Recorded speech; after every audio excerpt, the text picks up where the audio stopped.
Do you feel like you're taking constant L's? Like it's hard for you to push the core into the goal?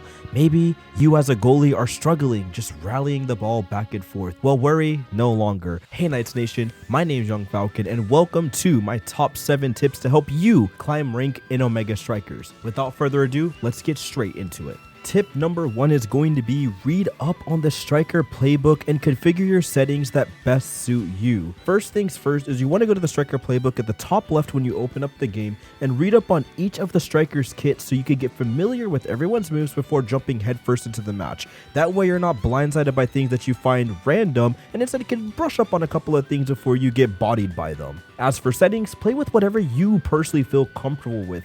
If you like keyboard and mouse, go ahead and use it. If you prefer the WASD movement and the mouse aiming, then go for that. If you want the MOBA aiming where you point and click, go ahead and utilize those to the best of your ability that suit you. Here's my second tip, and this ties back into our controls, which is turning off ability and strike indicators. That way you can cast these moves much faster. In the heat of battle, when the core is flying back at very high fast speeds, you're going to want to be able to instantly get your abilities and strikes off, correct? So I personally believe that turning these off will help you cast these moves out much faster. When they're on, you have a little bit of a ghost line and know exactly where things are going to line up and go, but as you play and get used to the game, I promise you're going to get used to not relying on where the ghost line is going to land and more relying on your raw aim and mouse placement. Tip number 3 seems like an easy one, but it's a lot more important than people think, which is letting your team play their role. Trust what everyone locks in a match. If your goalie is a goalie, let them play that role. Be a good forward and help support and pass the core into the goal. Try not to clutter the goalie area, as it makes it very easy for the core to get double hit and lead to unfortunate self goals.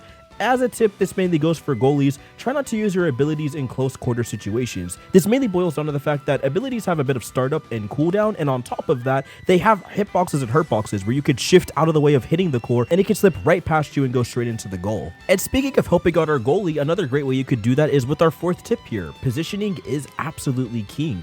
Always pay attention to where the core is going to go and try not to run around the arena chasing it. You want to position yourself in situations where you can make space and pass the ball to a second forward for scoring opportunities. This is done via passing the ball, getting KOs, and using abilities like Asher's Shield to make space and open the arena up for easy scores. And now that hopefully forwards made the space, goalies, it's up to you to pass the core. Don't rally back and forth to play ping pong with the enemy team. You gotta try passing the core in diagonals to defuse the situation and avoid those janky double hit scenarios. Also, don't be afraid to let the enemy team hit the core first. Usually when they hit it first, they're on a little bit of a strike cooldown, allowing you to pass the core diagonally down to your teammate and help further get the core out of your goal and out of your net and progress it down the field where it needs to be. It all boils down to, when you're playing goalie, make sure you play a patient game and not just rally things as quickly as possible back and forth, as that usually never gets you very far. That being said, sometimes you feel like your perks just don't quite work with the playstyle you have at the moment, and that's where buying trainings and experimenting with builds comes into play. Make sure you go to the store, buy some new trainings, and experiment the builds that you find suits you the best. You can use Steam guides in the Omega Strikers Reddit for extra assistance in finding builds for each individual striker and find the ones that best suit you, but the default tools definitely will get you far. It's just that if you want to further extend your gameplay and maximize how much pressure you can put on the field, exploring with the training options is a wonderful ideal. And as for my final tip, and this is an important one, make sure you guys are listening and locked in.